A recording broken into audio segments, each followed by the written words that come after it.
today, and really happy to see her, Laurel Grodman, who is Managing Director of MBA Admissions at the Yale School of Management, which has long been one of my favorite schools, frankly. Mine too. And what we want to talk a little bit about today, and with each of the guests that we're going to have this afternoon, is what makes an MBA at a given school truly distinctive. And one of the things about Yale School of Management, which was very different from the very beginning of the school, was its dual mission to educate people for both the public and the private sectors, right? And I think part of that came out of the view that Yale was a latecomer to MBA education. In fact, in the early days, it wasn't even called an MBA. And when the founders of the business school created this institution, they wanted it to be different. They purposefully wanted it to be different. Talk about the dual mission and how that, in fact, plays out in terms of the MBA experience for a student. Right. So I think there is a deep heritage to that mission. Our founding mission was, as you said, to educate leaders for business and society. And it's a really deep belief that in order to be a true leader, it's not thinking about business or thinking about society. It's thinking about the interplay between them both. And so I think that, as you said, that was a founding part of the mission. I think that has evolved as business and as leadership has evolved over the years to mean different things over time, but I think it's always core to what we do. I just this past week, I saw in the corner office section of the New York Times, Indra Nooyi, one of our illustrious alums. One of my favorite CEOs. Yes. CEO of PepsiCo. She recently stepped down, and brilliant time as the leader of that company. Right. And so as I think about really how this mission plays out, obviously Indra Nooyi sat at the head of a tremendously large private sector entity, but came out of Yale SOM education. And she was asked about that a little bit within the context of that interview, and she went right back to that mission because I think there's this fundamental belief of everyone who's a part of the school in that mission. And she said essentially that it was a little ahead of its time and is more relevant now than ever, but the view is really that a company or a corporation is a member of society. And so you're not just thinking about shareholders, you're thinking about stakeholders within your organization and external to it. And I think that's been fundamental, and it's why even though the heritage of the school was, I think, deeply rooted in public and nonprofit sector, it has tremendous implications for the private sector, where, frankly, many of our alums, play in different ways today. True. Now, how does a student experience that dual mission? I know for one thing, if you just look at basic class profile stats, the stats of the employment department, what you find is Yale tends to accept more people from nonprofit, government, and education sectors than many other business schools. But what happens when you get MBAs on campus, and how does this translate into the learning experience? I think it's so important to have a wide breadth of perspectives in that classroom. So I think in a given year, probably roughly a quarter to 30% of the class is coming from a nonprofit or public sector background as their most recent stop beforehand. And those aren't necessarily the same students who are going into those sectors on the kind of end side of things. Sure. But having that perspective in the classroom is so important. So you're going to get case studies on social enterprise institutions. You're going to get case studies on NGOs and nonprofits. And the mix is going to be richer than it would be in any other traditional MBA setting. Right? I think that's right. Yeah. I mean, we have a very distinctive approach to case study as well. We develop our own cases in-house called raw cases. And unlike a traditional or cooked business school case where you're given kind of a 10-page packet of information on a specific topic that will, of course, really allow you to learn that topic well, raw cases are a little bit different. They're big and messy and immersive. There's a lot of different information coming from primary and secondary sources, financial statements, interviews with stakeholders. It's a lot like you encounter challenges in the real world. So a lot of information you have to sift through what's important where. But those cases cover the sectors, and they'll also explore multiple sectors within. So maybe you're sitting in a finance-oriented class, And at one point you may be studying kind of a question around a university museum. The next day you're looking at a Norwegian pension fund. The next day you're looking at the IPO of Shake Shack. And these are all kind of cases we've developed, and they span the sectors, and they're all looking at financial principles, but in very different ways. Right. I think another important part of the School of Management experience is how the business school, which in general at many other campuses tends to be on the periphery and tends to be pretty isolated and on its own, has become more an integral part of the university. And of course, Yale is one of the 5 great universities in history. Tell us how you're taking advantage of the greater whole of the university. I think that's so right. I think being a member of the Yale SOM community, you truly are a member of the broader Yale University community. I think in recent years, that's really been kind of pushed and emphasized much more. And I think there's a number of concrete ways in which that plays out. I like to call the walls of our school very porous, and so it means students are coming in kind of both directions. And so we encourage our students to go out and experience the rest of the university. About 70% of our students will take at least one class outside of SOM during the time they're there. Many will take more. There's in fact no limit on the number of electives you can take outside of SOM. And the variety of electives that the MBA students take is mind-boggling. Mention a few of them. So there's more obvious connections. There's a very popular sort of energy finance class at the School of Forestry. So if you have an interest in sort of sustainability and finance, that's an obvious one. But I like the less obvious ones too. So the most popular area for students to take electives outside of SOM currently is in computer science. And it's not because our graduates are going to go off and be software developers, but they're going to work with them. And it's important to be able to speak that language in a way that will relate to their team members who are doing that kind of work day in and day out. So okay, but my favorite is in the drama school. Yes. Because I'm a poet at heart. So one of the most popular electives in a most unexpected place is at the drama school. It's a course in visual storytelling.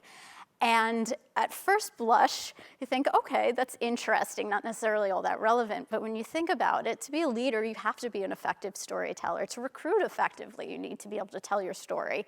And so what better place to learn those skills than at world-renowned Yale School of Drama? So what a treat to be able to do that during the time that you're immersed in a very different type of education in your business school. And I know that the MBAs that are interested in sustainability often take part in courses in your forestry school. Right?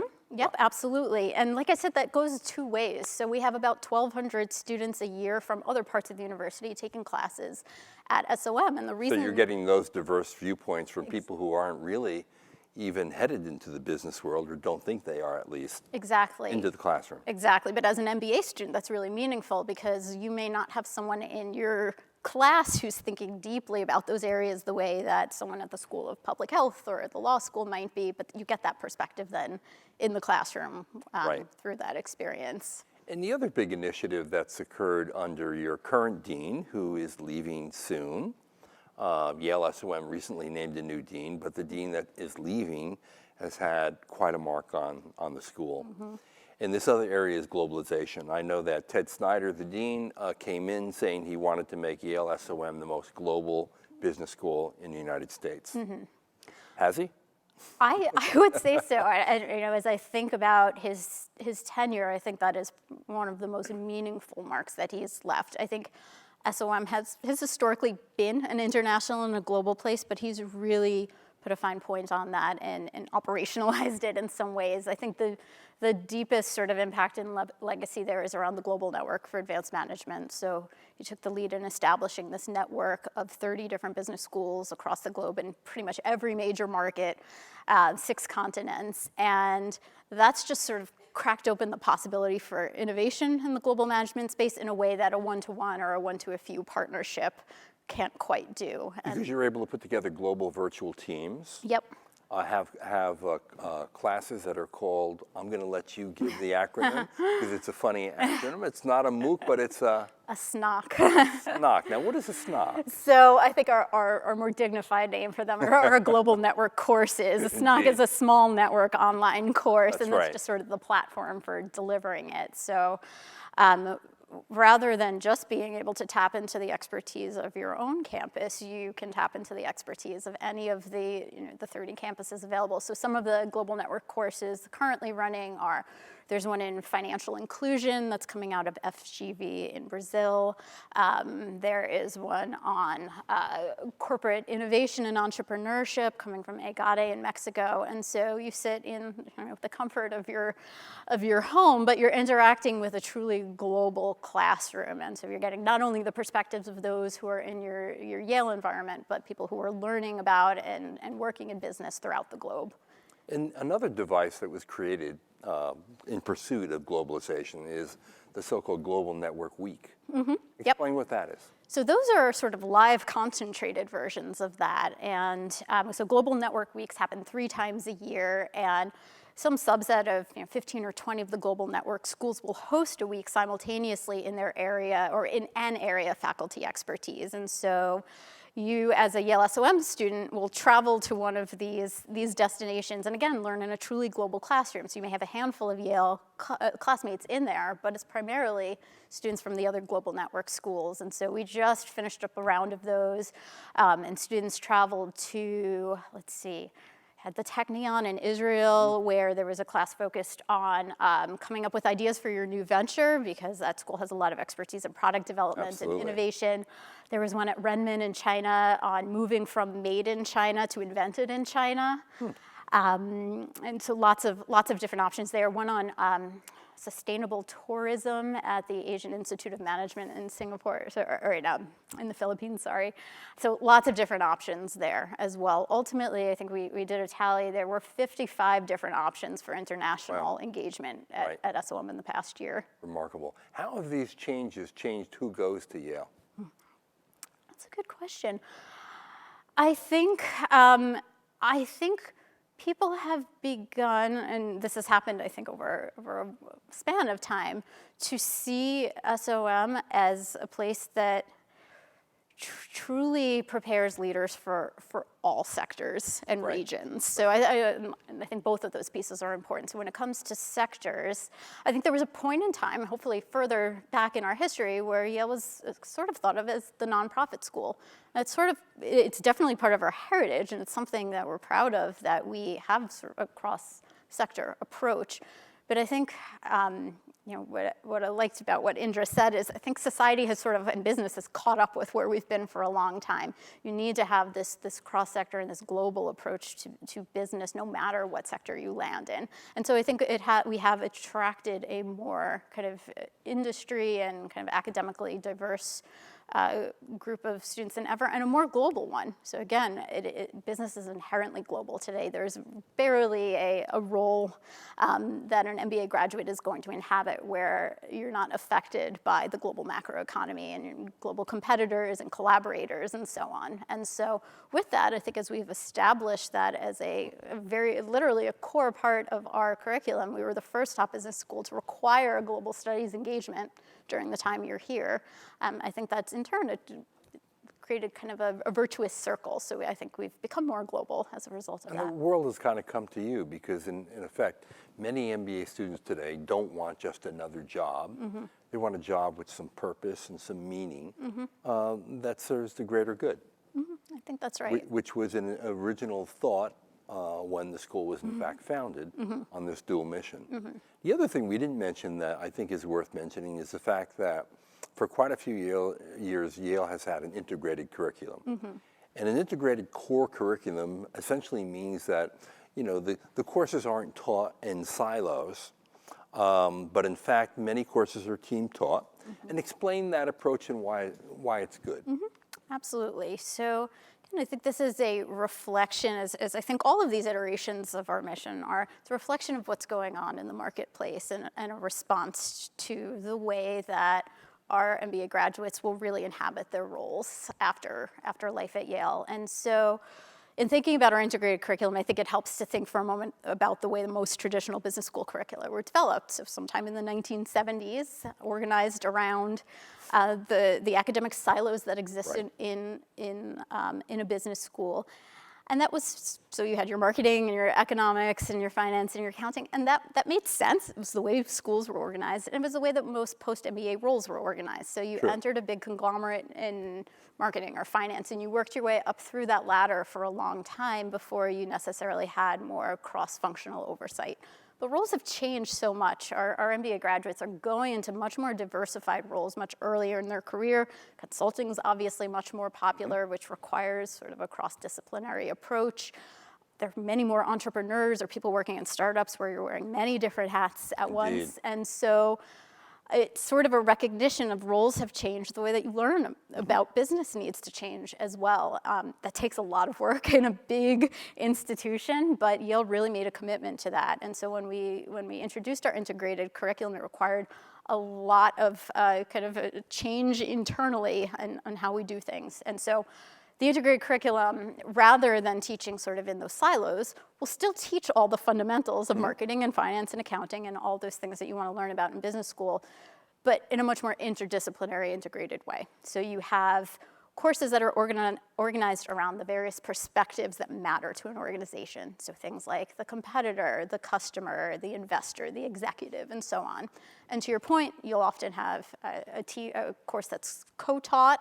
One of my favorite examples of that is a course called Modeling Managerial Decisions, and it's co-taught by our Deputy Dean, Anjani Jain, who is, comes in with this sort of rational spreadsheet-based approach to making decisions. And then you have Nathan Novemsky, who's one of our marketing professors and a behavioral psychologist by training. And so you have Anjani who comes in and talks about here's the rational way that you can use tools to make decisions. And then Nathan comes in and says, well, we kind of have to throw all those out the window because we're human beings and we're irrational and we make irregular decisions. And obviously they meet somewhere in the middle, but having those two perspectives is just so valuable and so unusual within a business school setting where you have professors from different departments working together. So I think that's a fun example. So Laurel, if there's one piece of advice you would give someone who is really interested in going to SOM, what would it be? I would say, an obvious one, come and see us. Absolutely, come to camp. You can hear me talk about this in isolation. You want to sit down with students. You do. You want to experience the class and what this means for it to come into play. I realized one of the challenges of the integrated curriculum is it's so different. It is a little bit hard to kind of put to words all of the reasons why it's so beneficial. But I think you sit in a class and you get that experience and you can feel it and you feel those connections being made and you feel why it's important to have those different voices in the classroom. That's terrific. Laurel, thank you so much. Well, thank you so much. It was great to be here. All right, that's Laurel Grodman, Managing Director of MBA Admissions at the Yale School of Management, one of the really great schools in the world for the MBA and many other things, I might add. This is John Byrne with Poets and Quants. Thanks for watching.